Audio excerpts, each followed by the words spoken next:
अस्सलामु अलैकुम वरहमतुल्लाहि वबरकातुह। दोस्तों,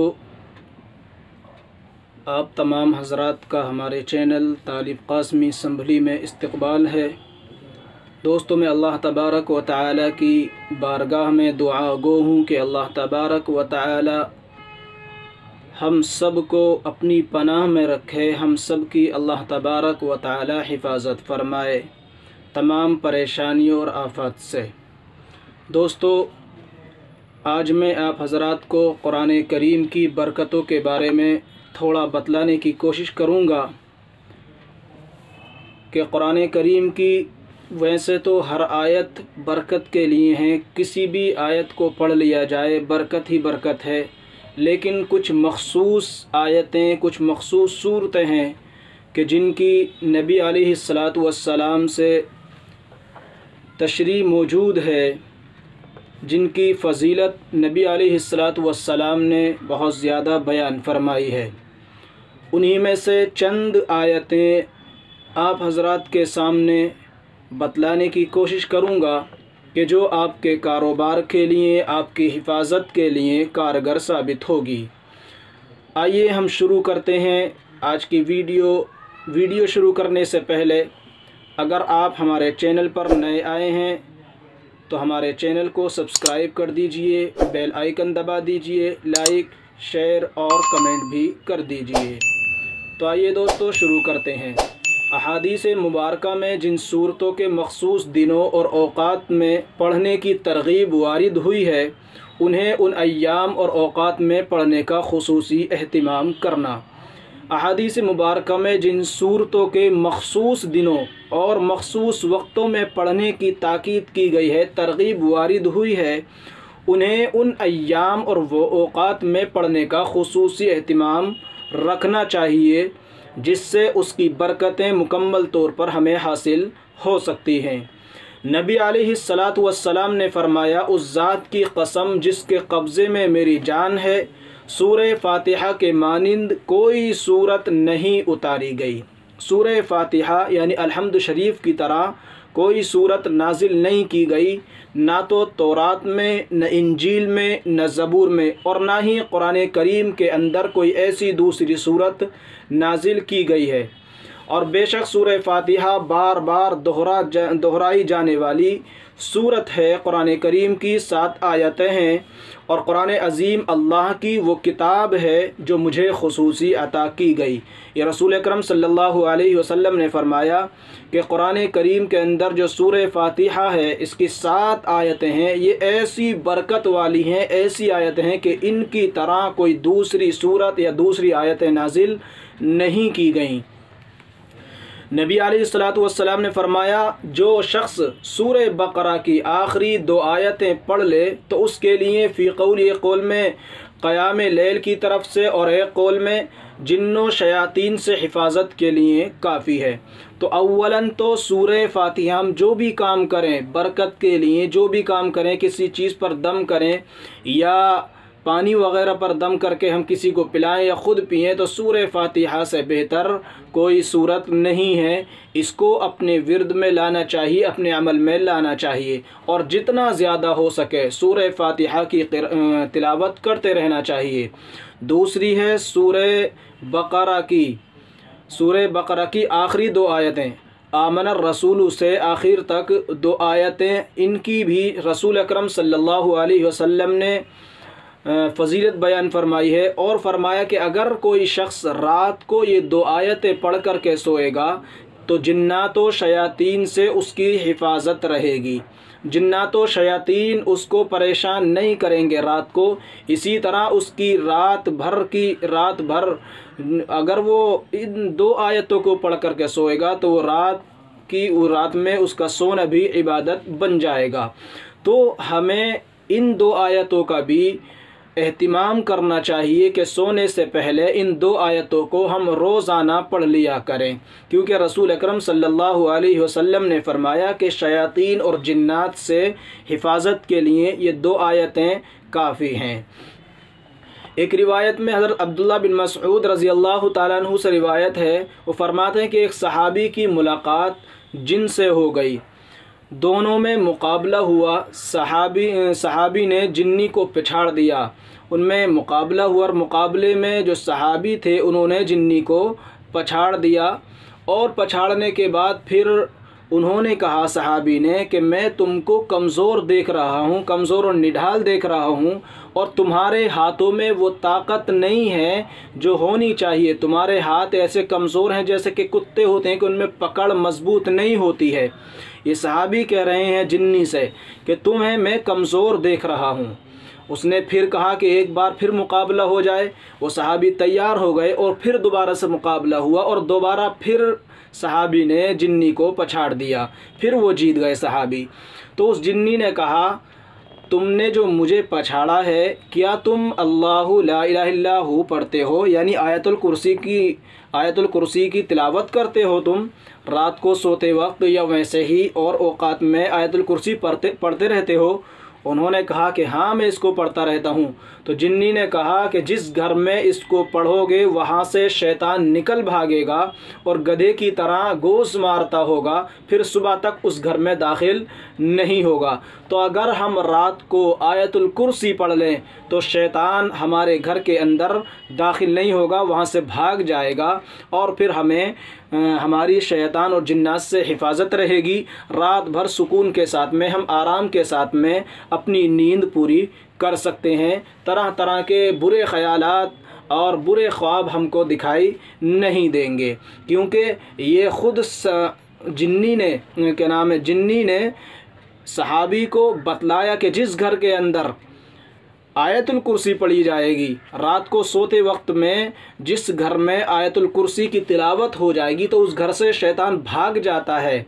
तो वो ख़ुद कह रही है कि जिस घर में आयतुल कुर्सी पढ़ी जाएगी वहाँ से शैतान भाग जाएगा, वहाँ शैतान सुबह तक नहीं आएगा। तो फिर हमें इसको अपने अमल में लाना चाहिए।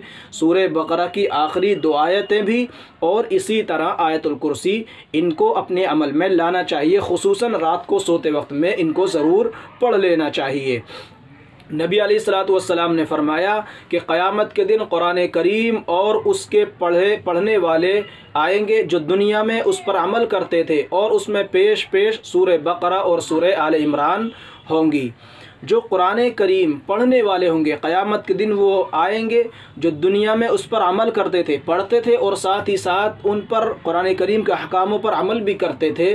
और उन आने वालों में उनमें सूरह बकरा और सूरह आले इमरान पेश होंगे, आगे होंगे। यानी जो शख्स ज़्यादा से ज़्यादा सूरह बकरा और सूरह आले इमरान की तिलावत करता होगा तो उसके पढ़ने वाले सबसे आगे आएंगे।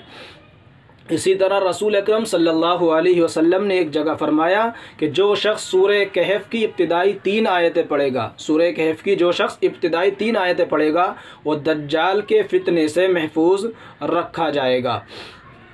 तो सूरह फातिहा की शुरू की 3 आयतें और बाज़ रिवायात में शुरू की 10 आयतें भी वारिद हुई हैं कि सूरह कहफ की जो शख्स 10 आयतें पढ़ेगा वो दज्जाल के फितने से महफूज रहेगा।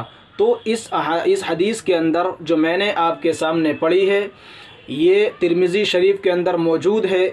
इस हदीस के अंदर रसूल अकरम सल्लल्लाहु अलैहि वसल्लम ने फरमाया कि जो शख्स सूरह कहफ की शुरू की 3 आयतें पढ़ेगा तो वो दज्जाल के फितने से महफूज रहेगा। हम अपनी दुआओं में भी इसको ज़िक्र करते हैं और अल्लाह तबारक व ताला से दुआ करते हैं कि अल्लाह तबारक व ताला हमें दज्जाल के फितने से महफूज फरमाए।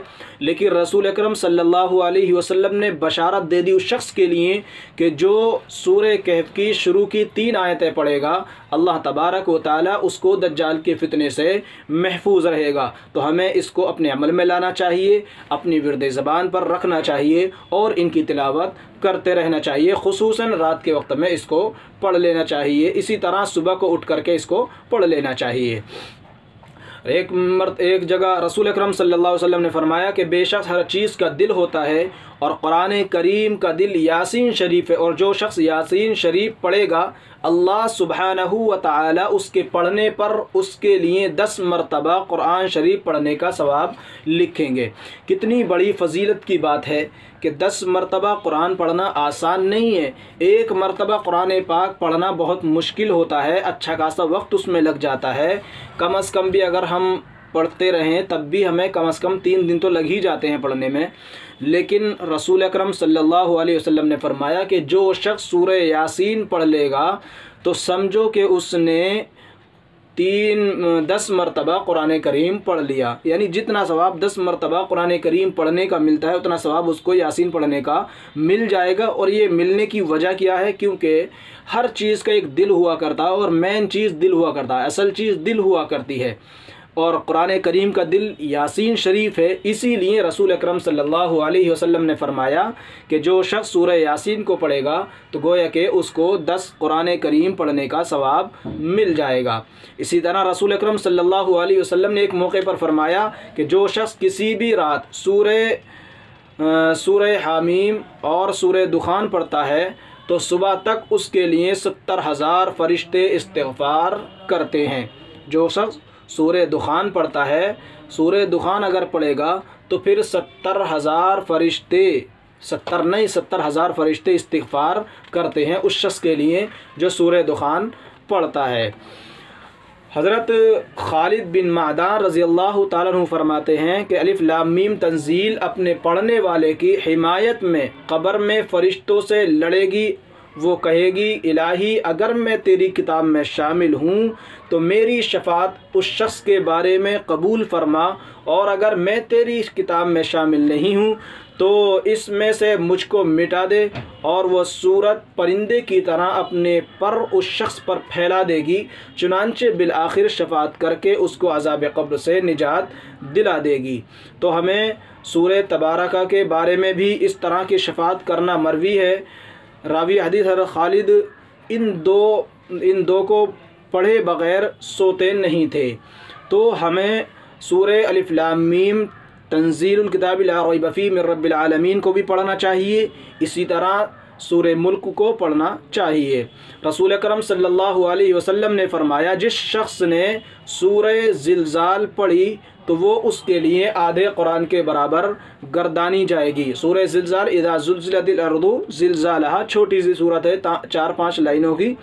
वो सूरत अगर पढ़ लेंगे तो रसूल अकरम सल्लल्लाहु अलैहि वसल्लम ने फरमाया गोया के कुरान करीम के आधे पढ़ने के बराबर उसने पढ़ लिया, यानी आधे कुरान करीम का सवाब उसको मिल जाएगा। और जिसने सूरह काफिरून पढ़ी तो वो उसके लिए चौथाई कुरान के बराबर गर्दानी जाएगी। यानी एक मरतबा अगर सूरह काफिरून कुल या अय्युहल काफिरून पढ़ ली तो फिर उसको चौथाई कुरान का सवाब मिल जाएगा। इस तरह अगर उसने 4 मरतबा पढ़ लिया सूरह काफिरून को तो फिर पूरे कुरान करीम का सवाब उसको मिल जाएगा।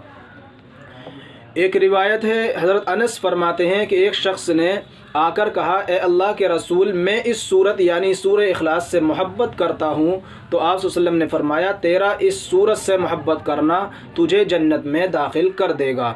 तो ये एक सहाबी का अमल है। उन्होंने फरमाया कि सूरह इखलास से मुझे बहुत ज़्यादा मोहब्बत है।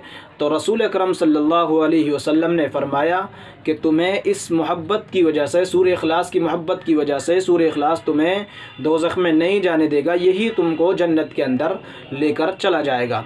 तो हमें तो सूरह इखलास से ही नहीं बल्कि कुरान करीम की एक एक सूरत से, एक एक हर्फ से मोहब्बत रखनी चाहिए, क्योंकि कुरान करीम अल्लाह तबारक व तआला का कलाम है। और अल्लाह तबारक व तआला के कलाम से हमें जितनी ज़्यादा मोहब्बत होगी, जितनी ज़्यादा रग़बत कुरान करीम की तिलावत से हमें होगी, उतना ही अल्लाह तबारक व तआला की रज़ा हमें नसीब होगी।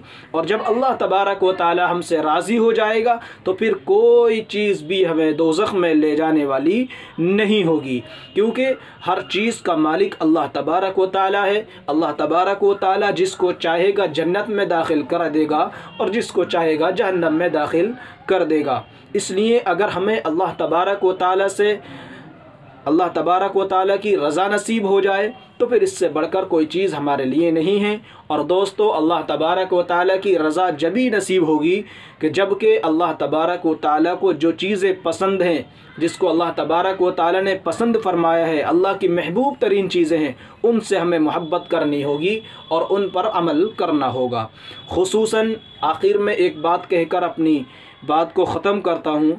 दोस्तों, रसूल अकरम सल्लल्लाहु अलैहि वसल्लम की ज़ात गिरामी ऐसी ज़ात है कि जो अल्लाह तबारक व तआला के नज़दीक सबसे ज़्यादा महबूब है। अल्लाह तबारक व तआला को जहाँ इतनी ज़्यादा महबूब है वहीं पर हर मुसलमान के अंदर भी आक़ा मदनी जनाब मुहम्मदुर रसूलुल्लाह सल्लल्लाहु अलैहि वसल्लम की मोहब्बत मौजूद है।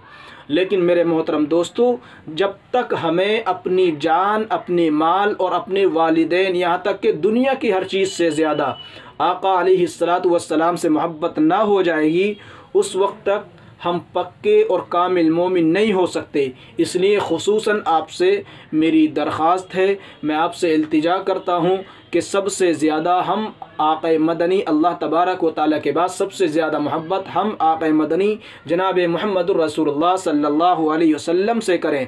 उनकी सुन्नतों को अपने अमल में दाखिल करें, सुन्नतों को ज़िंदा करें और अपना हर काम, जो भी हम काम करें, उसमें देखें कि इस काम करने की सुन्नत क्या है, क्या सुन्नत तरीक़ा है, आक़ा अलैहिस्सलाम ने ये काम किस तरह किया है, हम भी उसी तरह काम करने की कोशिश करें।